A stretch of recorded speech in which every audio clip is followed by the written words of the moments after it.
ஞான திரு அருளே, ஞானானந்தமே, ஞானத்தின் விளக்கமே, ஞான வடிவமே,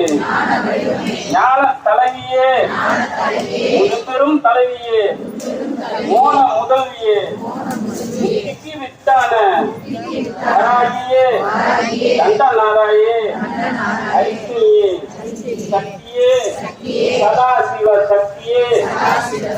சிவநிலையில் அமர்ந்த சிவயோகியே,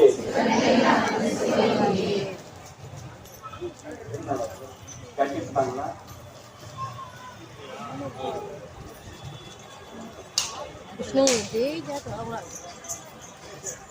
அன்பர் குறைத்திருக்கும் அரும் மருந்து, இன்னல்களையும் இனிய தெய்வமே, துன்பங்கள் போக்குகின்ற எங்கள் தாயே, தயவுடைய தெய்வமே, தயாநிதியே, பொற்பாதமே, தண்ணீர